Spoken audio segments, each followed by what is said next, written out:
pujian ini sama-sama.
Shalom. Shalom. Jemaat yang dikasihi Tuhan, baik yang di gereja maupun yang sedang online di rumah. Kita masuk ke bulan April dan tema kita adalah kebangkitan Yesus atas maut, menorehkan pengharapan dan masa depan baru. Dan dalam Alkitab kita baca di Yohanes 11 ayat 25. Akulah kebangkitan dan hidup. Barang siapa percaya kepadaku, ia akan hidup walaupun ia sudah mati. Amin. Tuhan Yesus memberkati kita semua. Selamat beribadah. Amin.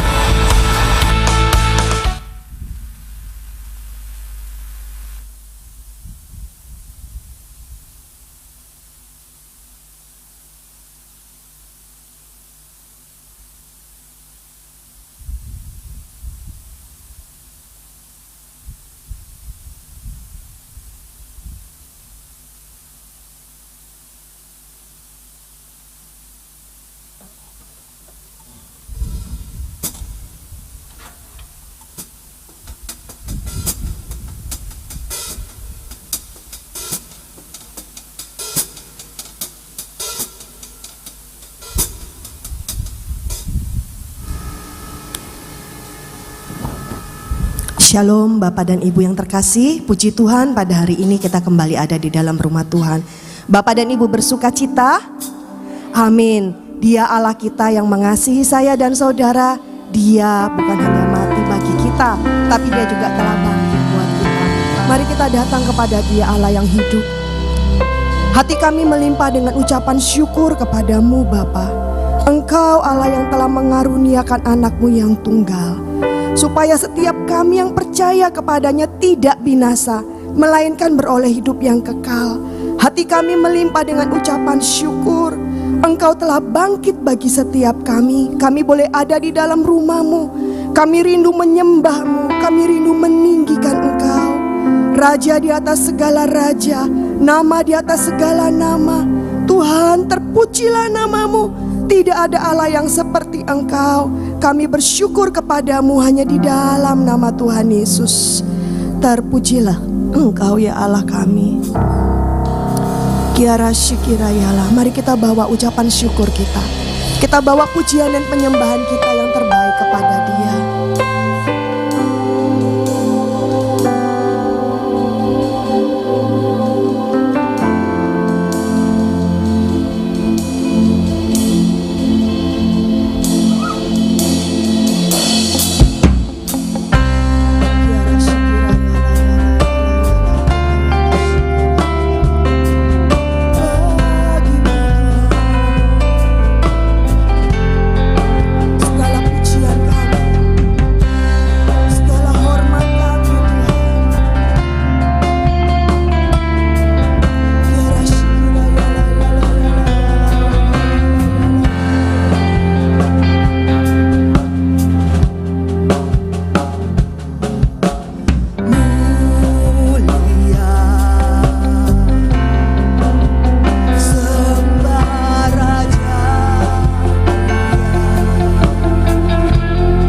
saja yang layak untuk ditinggikan Tuhan.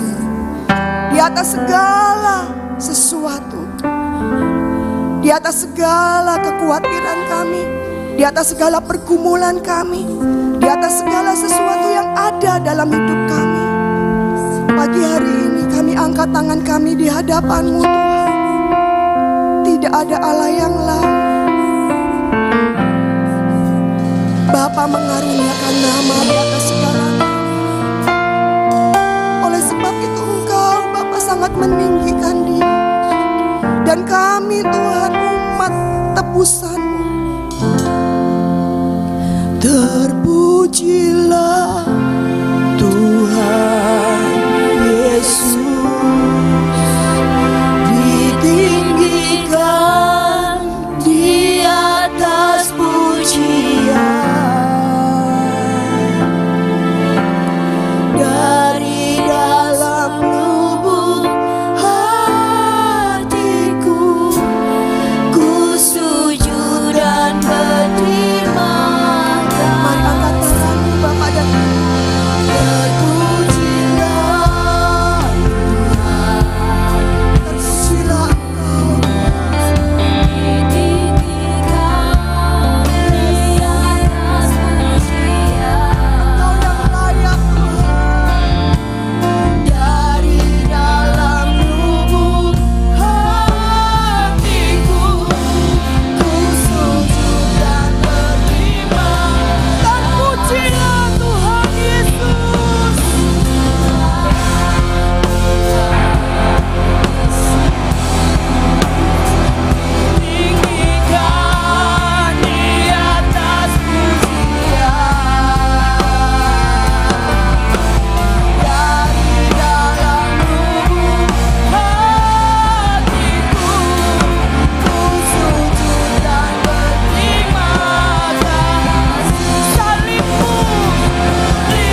kami apa adanya. Allah yang mengasihi kami sepenuhnya. Dosa-dosa kami Engkau ampuni. Tidak Kau pandang rupa dan kami, tapi Engkau memandang setiap kami ini berharga. Terpujilah nama-Mu Tuhan. Kami bersyukur, kami berterima kasih. Bapak dan Ibu yang bersyukur dan berterima kasih, mari kita katakan haleluya Tuhan. Terima kasih Tuhan Yesus. Mari kita beri tepuk tangan kepada Yesus Tuhan kita. Terima kasih Tuhan Yesus. Haleluya. Kami bersyukur Tuhan pagi hari ini. Kami rindu meninggikan Engkau di tempat ini. Yang siap meninggikan Tuhan bersama-sama kita katakan amin. Mari kita tinggikan Dia. Yesus Tuhan, tidak ada yang lain.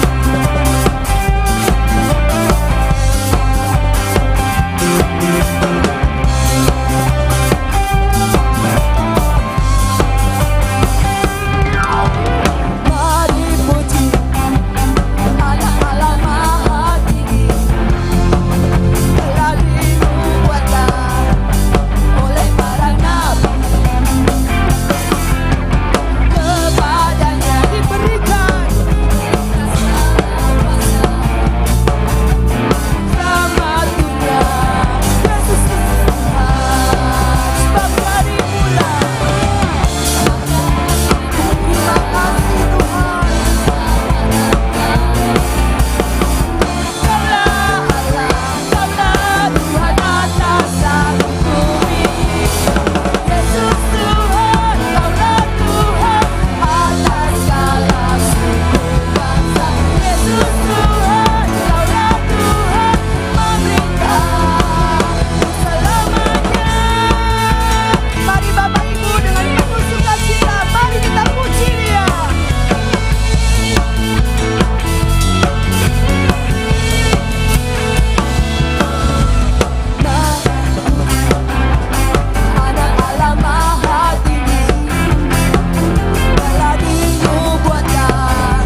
kita yang datang di tempat ini percaya Yesus adalah Tuhan. Amin.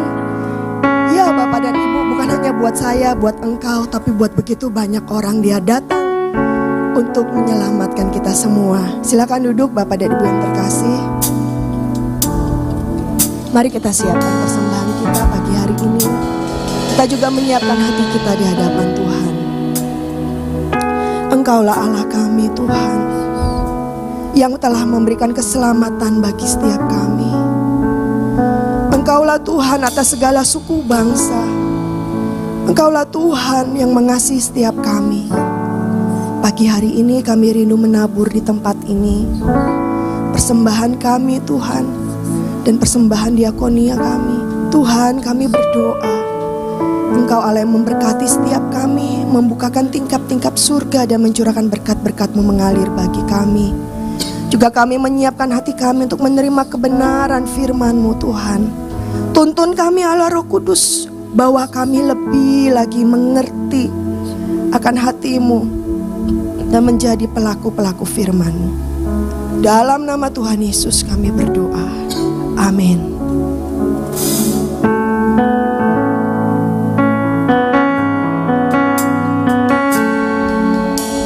Mari kita siapkan persembahan kita. Kita juga menyiapkan hati kita.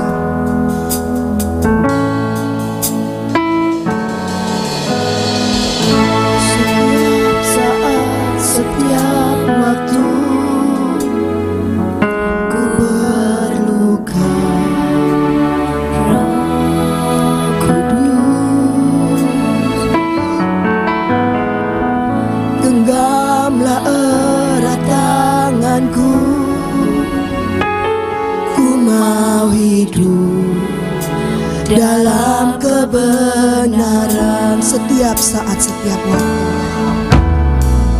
Setiap saat, setiap waktu, ku perlukan Roh Kudus. Genggamlah erat tanganku, ku mau hidup Tuhan.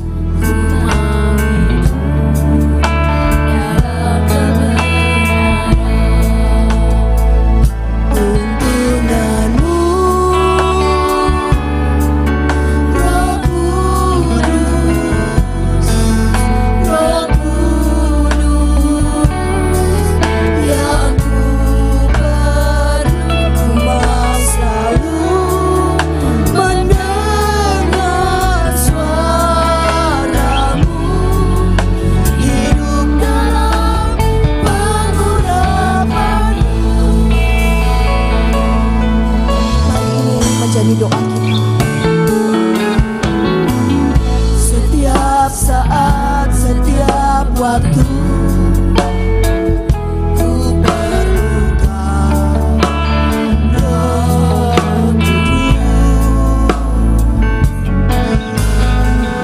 Genggamlah erat tanganku, ku mau hidup dalam kebenaran.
kami berjalan dengan kehendak kami sendiri.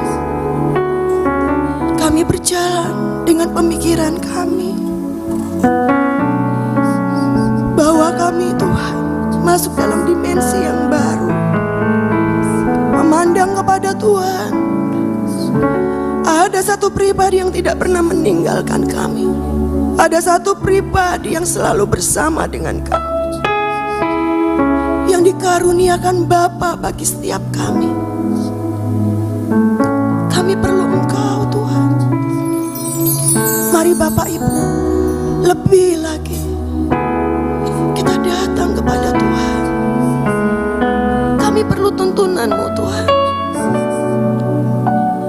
Kiara shikira yala yala, kiara yala yala. Tuntunan-Mu, Roh Kudus, Roh Kudus, yang ku perlu, ku mau selalu mendengar suara-Mu, hidup dalam pengurapan-Mu. Tuntunan-Mu, kami perlu Engkau, Tuhan, menuntun jalan-jalan kami. Yes. Yang ku perlu, ku mau selalu mendengar suara. Mari Bapak Ibu kita bangkit berdiri. Tuntunan-Mu, Tuhan. Tuntunan-Mu, Roh Kudus, Roh Kudus, yang ku perlu, ku mau selalu mendengar suara-Mu, hidup dalam bangun. Mari angkat tanganmu di hadapan Tuhan, sebab Engkau mulia dan layak kami puji, Tuhan. Yang duduk di kanan dan yang akan memerintah selamanya atas sebab Engkau mulia, sebab Engkau mulia dan layak dipuji. Yang duduk di kanan dan yang akan memerintah selamanya atas semua yang di bumi, atas semua yang di bumi, atas semua yang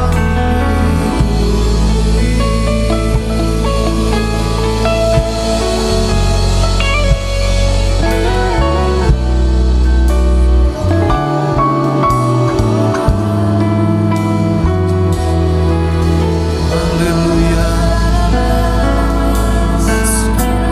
haleluya,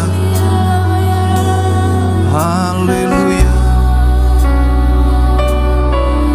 Terima kasih Tuhan, terima kasih, terima kasih Tuhan buat kehadiran-Mu.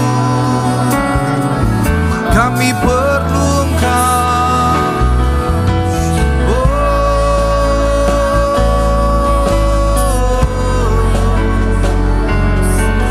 Kami perlu Engkau, Tuhan. Haleluya.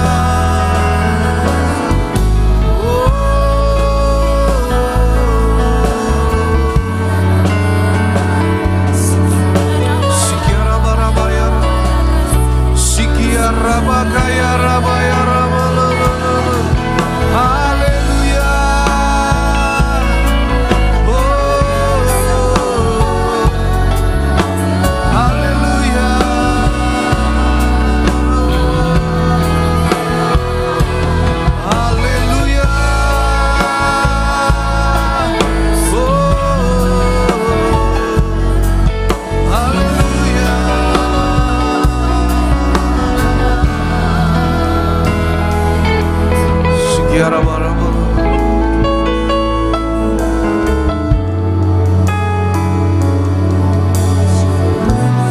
Tidak ada kata-kata selain kami mau berkata kepadamu Tuhan. Engkau sungguh amat teramat baik Tuhan. Kalau pagi hari ini kami masih diizinkan untuk kami boleh datang beribadah, kami tahu Tuhan itu bukan karena kuat dan gagah kami, tetapi semata-mata karena kebaikan Tuhan. Engkau yang selalu menopang hidup kami, bahkan Engkau yang selalu menyediakan yang terbaik buat kami. Bahkan di saat kami tidak setia, Engkau tetap pribadi yang setia Tuhan, memelihara kami seperti biji matamu. Terima kasih Tuhan. Biarlah pagi hari ini kami mau duduk diam di dalam hadirat-Mu, kami mau menikmati semua yang baik, terlebih lagi melalui kebenaran firman-Mu yang akan kami terima. Biarlah Tuhan Engkau menyampaikan apa yang menjadi pesan-Mu buat setiap kami boleh menangkapnya, dan terlebih lagi kami boleh melakukan kebenaran firman-Mu. Kami sambut Tuhan pagi hari ini hanya di dalam satu nama, dalam nama Tuhan Yesus Kristus. Setiap saudara yang siap untuk menerima berkat kebenaran firman Tuhan, mari kita katakan amin. Ya, terima kasih buat tim PAW. Shalom, selamat pagi Bapak Ibu yang dikasihi Tuhan Yesus.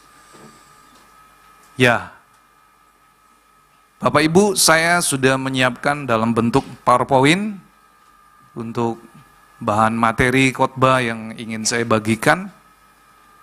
Tetapi sebelum saya mengajak Bapak Ibu melihat materi yang ingin saya bagikan, satu hal yang ingin saya sampaikan kepada Bapak Ibu. Kita nggak ada yang tahu ya, mungkin tahun depan kita belum tentu bisa merayakan hari kematian Tuhan Yesus, kemudian kebangkitan, dan nanti kita akan mengikuti ibadah kenaikan, Tuhan Yesus naik ke surga, dan terlebih lagi kita akan menikmati 10 hari pencurahan Roh Kudus.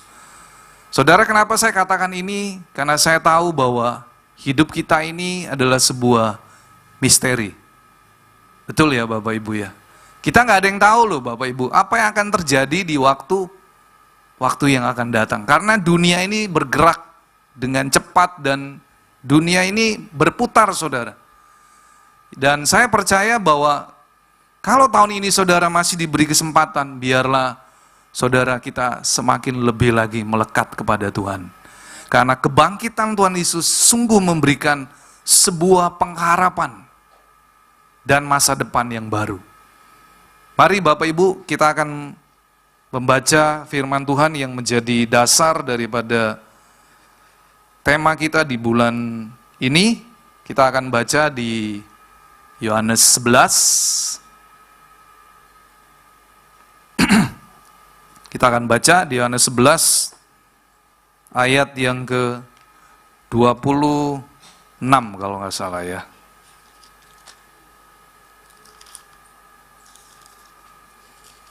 Firman Tuhan berkata,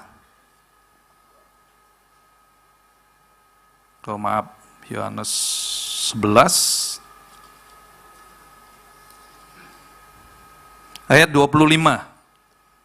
Ini yang menjadi tema di bulan April. Jawab Yesus, "Akulah kebangkitan dan hidup, barang siapa percaya kepadaku, ia akan hidup walaupun ia sudah mati."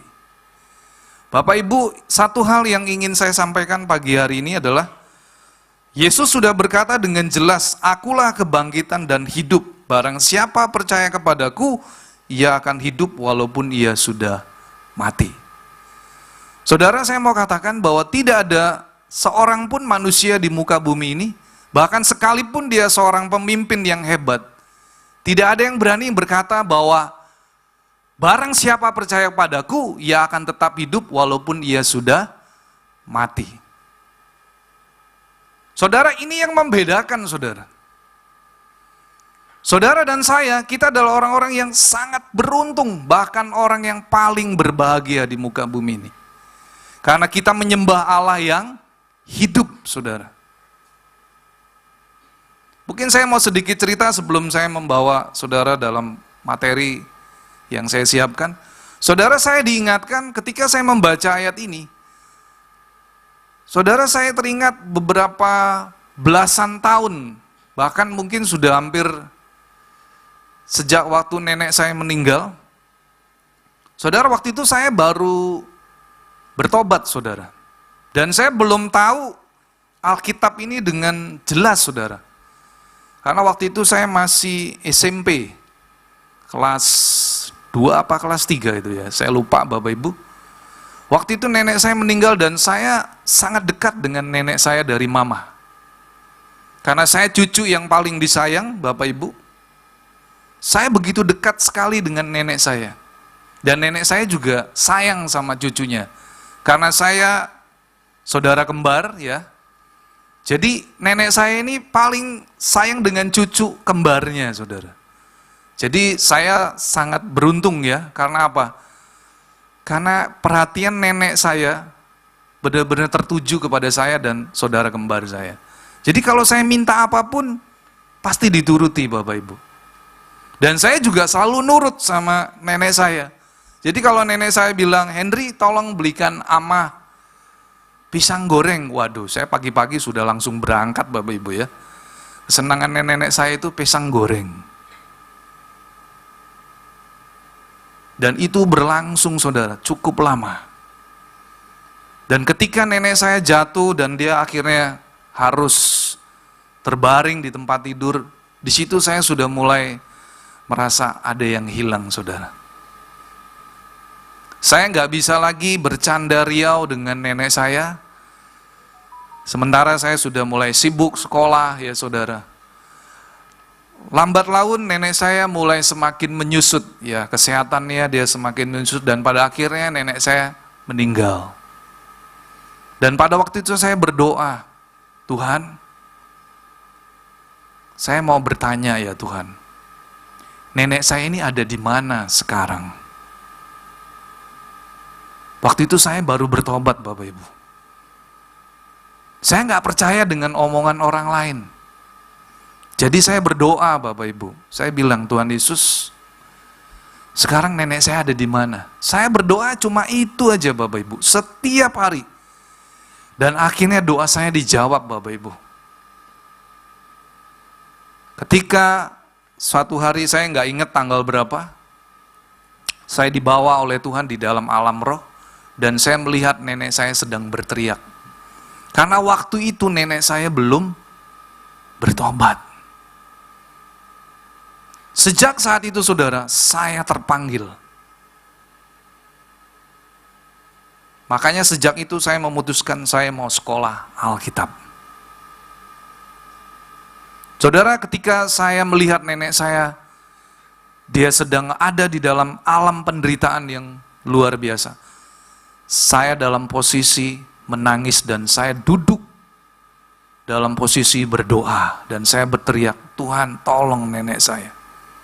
Dan ketika saya berusaha mengulurkan tangan untuk menolong nenek saya, seperti ada pintu kaca yang tebal saudara.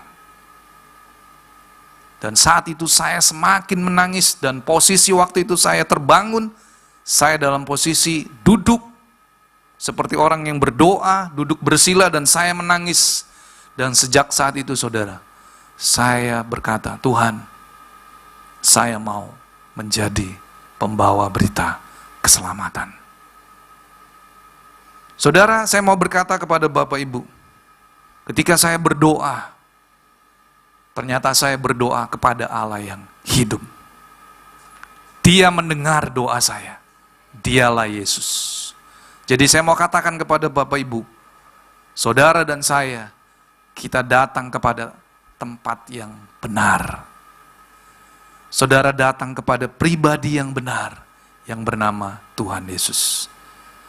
Saudara, Alkitab mencatat bahwa orang yang pertama kali menyaksikan kebangkitan Tuhan Yesus adalah Maria Magdalena. Bisa tolong slide-nya dibuka? Yang menjadi pertanyaannya begini saudara, kenapa Tuhan Yesus tidak menampakkan diri kepada 3 murid yang paling dia kasihi? Siapa saudara murid yang paling dikasihi? Petrus. Yakobus, terakhir Yohanes. Saudara, kenapa Tuhan Yesus tidak menampakkan diri kepada Petrus, Yohanes, dan Yakobus? Kenapa Tuhan memilih Maria Magdalena? Pernahkah saudara berpikir, siapa Maria Magdalena? Kok dia menjadi orang yang pertama kali dipilih oleh Tuhan Yesus? Di mana Yesus ketika dia bangkit, dia menampakkan diri kepada Maria Magdalena. Saudara, sebelum saya menyelidiki siapa diri Maria Magdalena, saya dulu berpikir bahwa Maria Magdalena adalah perempuan pelacur. Betul ya Bapak Ibu ya? Dan saya berpikir, oh Maria yang itu adalah Maria yang meminyaki Tuhan Yesus dengan minyak narwastu seharga 300 dinar. Ternyata ketika saya menyelidiki saudara, ternyata Maria Magdalena adalah, slide berikutnya, Maria Magdalena adalah seorang perempuan yang mengalami keajaiban saudara. Yang pertama, dia mengalami mukjizat dari Tuhan Yesus, di mana dia pernah dirasuk 7 roh jahat, saudara. 7 roh jahat, Bapak Ibu. Bukan 1 atau 2 atau 3, 7, saudara.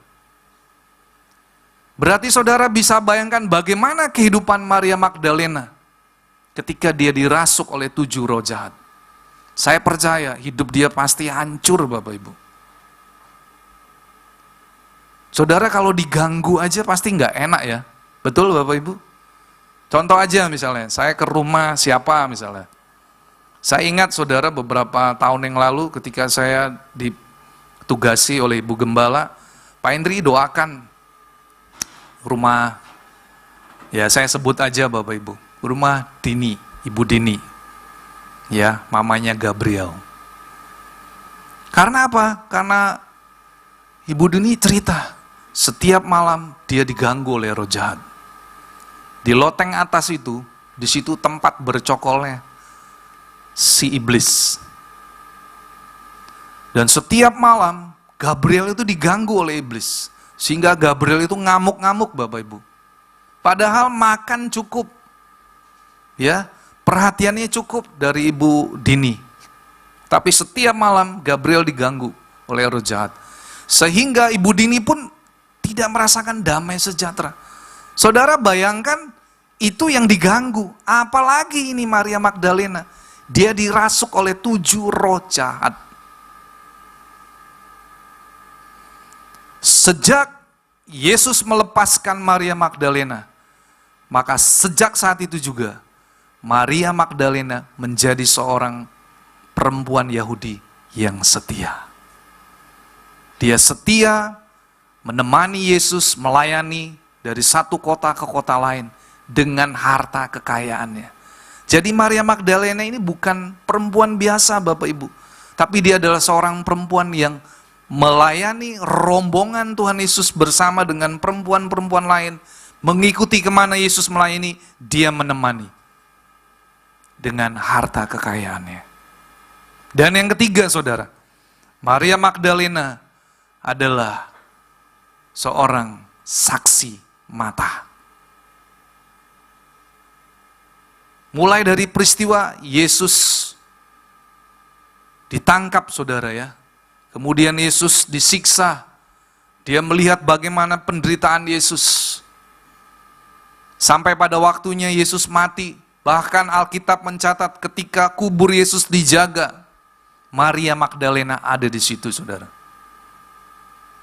Dan sampai tiba waktunya di mana Yesus bangkit, Tuhan menambahkan diri kepada Maria Magdalena. Kenapa Maria Magdalena dipilih? Ada 4 alasan saudara. Yang pertama, Maria Magdalena, dia mau diberitahu oleh Tuhan bahwa Yesus Tuhan yang dia sembah adalah Allah yang hidup, Allah yang berkuasa, Allah yang sudah bangkit mengalahkan maut atau kematian. Ini alasan yang pertama. Tuhan mau menyatakan kepada Maria Magdalena bahwa Yesus, Allah yang dia sembah, adalah Allah yang bangkit dari maut dan mengalahkan kematian. Yang kedua, saudara, alasan yang kedua adalah menunjukkan bahwa apa yang dikatakan oleh Tuhan Yesus sungguh dapat dipercaya. Karena ketika saya memperhatikan, ada 5 kali Tuhan menyatakan ketika dia berbicara bahwa anak manusia akan disiksa, disalibkan, menderita, dan pada hari yang ketiga dia akan bangkit. Alkitab mencatat Yesus 5 kali mengatakan hal demikian. Jadi saudara, alasan yang kedua adalah perkataan Tuhan Yesus dapat dipercaya. Yang ketiga, saudara, Tuhan mau memakai Maria Magdalena untuk menyampaikan kabar kebangkitan, kabar sukacita. Ya saudara, kepada siapa? Kepada murid-murid yang lain. Bahkan mungkin orang-orang teologi pada waktu itu berkata bahwa Maria Magdalena adalah rasul daripada rasul, saudara. Karena dia dipilih oleh Tuhan Yesus. Saudara, saya percaya, kenapa Maria Magdalena dipilih oleh Tuhan Yesus? Karena dia terbukti perempuan yang setia. Adakah saudara dan saya menjadi pribadi yang setia? Seringkali saudara, hari-hari ini orang kalau sudah ada dalam penderitaan, ketika dia sudah gak kuat lagi menghadapi penderitaan, dia gak segan-segan meninggalkan orang yang ada di sekitarnya. Tapi satu hal yang mau kita pelajari dari Maria Magdalena, dia adalah pribadi yang setia. Dia tidak seperti Petrus, apalagi dia seperti Yudas. Petrus menyangkal Tuhan Yesus 3 kali. Yudas mengkhianati Yesus. Tapi Maria Magdalena ini, dia gak pernah meninggalkan Tuhan. Sehingga dia dipilih oleh Tuhan Yesus untuk menjadi saksi pertama yang akan memberitakan. Bahkan saudara, saya percaya Maria Magdalena dipilih oleh Tuhan membawa berita kabar baik yang luar biasa. Yang terakhir saudara, alasan yang terakhir, kenapa Tuhan menampakkan diri kepada Maria Magdalena? Untuk menguatkan iman, menguatkan kepercayaan semua murid-murid Tuhan Yesus pada waktu itu. Karena apa saudara? Karena pada waktu itu semua murid-murid ada dalam sebuah kesedihan yang dalam. Karena mereka kehilangan guru yang mereka kasihi. Saudara bisa membayangkan, kalau kita kehilangan orang yang paling kita kasih, saudara pasti akan tergoncang.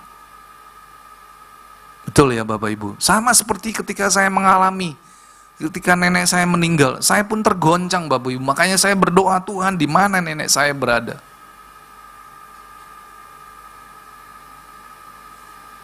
Bapak Ibu, saudara yang dikasihi Tuhan Yesus, kita lihat di Alkitab, bagaimana respon daripada murid-murid ketika Maria Magdalena menyampaikan berita bahwa Yesus telah bangkit dari kubur. Jawabannya apa saudara? Tidak percaya. Gak percaya Bapak Ibu. Perkataannya Maria Magdalena itu gak dipercaya oleh murid-murid Tuhan Yesus pada waktu itu. Bahkan sampai hari ini saudara, masih banyak orang di luar sana yang gak percaya. Apa benar Yesus itu Tuhan? Tapi pagi hari ini saya mau berkata, bagi saudara yang menyaksikan ibadah ini secara live streaming, saya mau berkata, Yesus adalah Allah yang sudah bangkit dari kubur. Dia Allah yang hidup. Saya sudah mengalaminya sendiri Bapak Ibu. Saudara, biarlah pada pagi hari ini kita jangan seperti murid-murid Tuhan Yesus yang gak percaya saudara. Apalagi yang namanya Thomas Bapak Ibu. Kalau saudara baca, Yesus pada akhirnya menampakkan diri kepada Thomas, salah satu murid Tuhan Yesus. Thomas bilang, sebelum aku mencucukkan jariku di telangan dan di labung yang sudah terluka, sekali-kali aku tidak percaya. Saudara, kalau saya dengar perkataan itu, aduh sakit sekali saudara. Betul ya Bapak Ibu ya? Saudara, saya percaya waktu itu Yesus pasti sedih sekali dengan sikap Yohanes, sikap Thomas maksud saya. Saudara bisa bayangin kalau saya berjalan dengan istri saya setiap hari, makan, minum, bercanda, waktu sedih, waktu tertawa, tapi begitu berjalannya waktu, saya nggak percaya lagi dengan kehadiran istri saya, bahwa dia sudah bangkit. Saudara, gimana rasanya? Oleh karena itu saudara, firman Tuhan berkata, Yesus akhirnya mencela. Alkitab mencatat bahwa Yesus mencela saudara. Dua hal yang dicela oleh Tuhan Yesus yang dicatat di dalam Markus 16 ayat 14. Yang pertama, ketidakpercayaan. Yang kedua, karena hati mereka menjadi degil. Yang jadi pertanyaan saya saudara, kalau saudara sudah nggak percaya dengan pribadi Tuhan Yesus, saudara mau percaya sama siapa? Karena hanya di dalam Yesuslah ada kepastian. Di luar Yesus nggak ada kepastian Bapak Ibu. Saudara jangan punya pemikiran seperti peribahasa, banyak jalan menuju Roma. Tapi saya mau katakan kepada Bapak Ibu Saudara yang dikasihi Tuhan Yesus, bahkan saudara yang menyaksikan ibadah ini, saya mau berkata, hanya di dalam Yesus, hanya di dalam Yesus saudara, ada kepastian. Di luar Yesus tidak ada jaminan apapun. Ini adalah berita kabar baik buat saudara dan saya. Bahkan mungkin yang saudara hari-hari ini masih ragu. Bahkan saudara yang punya sikap skeptis. Saya mau katakan pagi hari ini, Yesus benar-benar bangkit dari kubur. Dia membuktikan bahwa dia adalah Allah yang hidup. Siapa yang membangkitkan Yesus saudara? Kuasa Roh Kudus yang luar biasa. Sehingga pagi hari ini Bapak Ibu, biarlah saudara dan saya, kita tidak menjadi seperti murid-murid Tuhan Yesus yang sudah berjalan setiap hari bersama dengan Tuhan Yesus, tapi mereka tidak percaya. Ini adalah sebuah pengalaman yang sangat menyedihkan Bapak Ibu. Oleh karena itu pagi hari ini saya mau katakan pada Bapak Ibu, kita jangan menjadi bilangan daripada murid-murid Tuhan Yesus, tetapi biarlah kita menjadi seperti Maria Magdalena. Kita setia mengiring Tuhan sampai Tuhan Yesus datang kedua kalinya. Amin. Kesimpulannya saudara, saya mengundang tim PAW untuk maju ke depan. Kesimpulan saudara, sebelum saya menyampaikan kesimpulan, ada satu pesan Tuhan Yesus.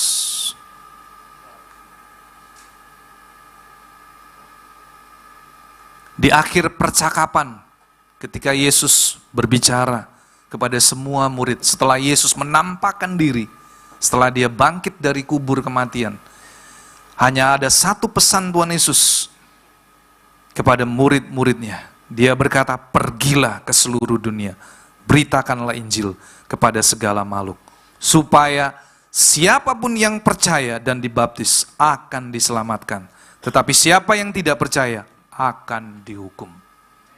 Saudara, yang menjadi tugas dan tanggung jawab saudara dan saya adalah biarlah kita menjadi saksi Kristus. Dimanapun saudara, satu saat saudara akan ditempatkan. Mungkin saudara akan ditempatkan di tempat yang tidak pernah saudara bayangkan. Tapi biarlah saudara sadar, saudara dan saya adalah orang-orang yang sudah dipercaya oleh Tuhan untuk menyampaikan berita Injil, bahwa di dalam Yesus ada jaminan keselamatan. Kesimpulan saudara, kebangkitan Yesus atas maut telah menjadi pusat daripada iman kekristenan.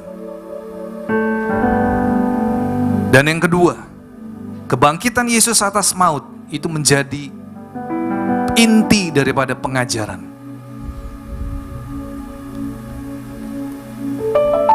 Bahkan yang menulis Alkitab Perjanjian Baru, Petrus dan Paulus, Petrus berkata bahwa kebangkitan Yesus adalah titik tolak di mana orang yang percaya berpindah dari maut kepada kehidupan yang penuh pengharapan. Dan Paulus juga berkata, barang siapa yang mempercayai kebangkitan Yesus dengan hati, itu adalah tanda bahwa manusia sudah diselamatkan oleh Allah. Jadi saudara, pagi hari ini jangan ada lagi keraguan-raguan. Mungkin saudara sedang menghadapi pergumulan yang berat dalam hidupmu, tapi percayalah bahwa di dalam Yesus saudara akan menerima pertolongan. Saudara akan memiliki pengharapan di dalam Tuhan. Kesimpulannya, tanpa peristiwa kebangkitan Yesus, maka iman dan pengharapan saudara dan saya akan menjadi sia-sia. Yang kedua, kebangkitan Yesus membuktikan bahwa Dia sudah menang atas maut dan dosa. Kebangkitan Yesus menjanjikan kehidupan kekal bersama dengan Dia. Dan yang terakhir saudara, Tuhan mau supaya saudara dan saya menjadi saksi Kristus. Mari kita bangkit berdiri. Saya mau mengajak saudara kita nyanyi lagu Hatiku Percaya.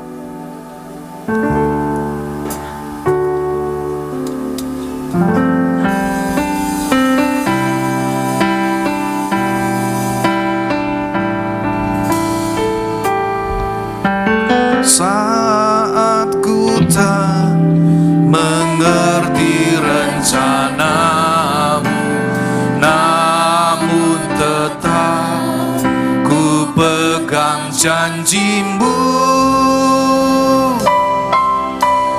Pengharapanku hanya padamu. Hatiku percaya, hatiku percaya,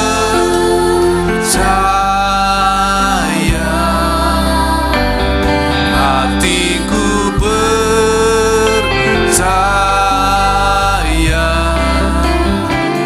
hatiku percaya, selalu ku percaya, hatiku percaya.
Di tengah-tengah kami di dalam ibadah ini, Kau sudah berkati kami, dan kami sudah memuji, memuliakan Kau, menyembah Engkau, memuliakan Engkau, dan kami sudah menerima firman-Mu ya Tuhan Yesus, yang disampaikan dengan benar oleh Bapak Pendeta Henry. Kau memakai hamba-Mu ini lebih lagi dalam melayani Engkau Tuhan Yesus. Kau berkati keluarganya, Kau berkati pelayanannya, Kau berkati pekerjaannya, apapun yang dia kerjakan menjadi berhasil dan beruntung. Saya syukur, terima kasih, dan Kau sudah jamah seluruh jemaat yang hadir di gerejamu ini. Kau sudah memberkati luar biasa, memberikan kesehatan, kekuatan, memberikan kami kecukupan di dalam kehidupan kami. Terima kasih Tuhan Yesus. Haleluya. Puji syukur hanya bagimu Yesus. Kau baik, kau sungguh Allah, kau yang sungguh sangat baik. Thank you Lord. Haleluya. Puji Tuhan. Ya Tuhan Yesus, kuasa kebangkitan-Mu telah melingkupi kami semua, hingga kami mempunyai kepercayaan yang sungguh kepada Engkau Yesus. Kau sudah telah mati, Kau sudah telah bangkit. Terima kasih Tuhan Yesus. Dan kami tidak salah menyembah Engkau Tuhan. Engkaulah Allah kami yang hidup. Terima kasih Yesus. Terima kasih atas pengiringan-Mu pada kami, berkat-Mu, perlindungan-Mu, penyertaan-Mu yang luar biasa. Terima kasih Yesus. Haleluya. Mari angkat kedua tangan, mengucap syukurlah pada Tuhan Yesus bahwa Dia baik. Dia sungguh sangat baik. Bahwasanya kasih setia-Nya selalu ada di dalam kami. Terima kasih Tuhan Yesus. Haleluya. Puji Tuhan. Terima berkat daripada Tuhan Yesus. Tuhan memberkati engkau. Tuhan melindungi engkau. Tuhan menyinari engkau dengan wajah-Nya dan memberikan engkau kasih karunia. Tuhan menghadapkan wajah-Nya kepadamu dan memberikan engkau damai sejahtera. Terimalah berkat dari Allah Bapa, Putra dan Roh Kudus. Berkat kasih, sukacita, damai sejahtera mulai pagi hari ini sampai Maranatha Tuhan Yesus datang untuk kedua kalinya, bahkan sampai selama-lamanya. Mari yang sudah menerima berkat Tuhan katakan bersama, amin, amin, amin. Haleluya.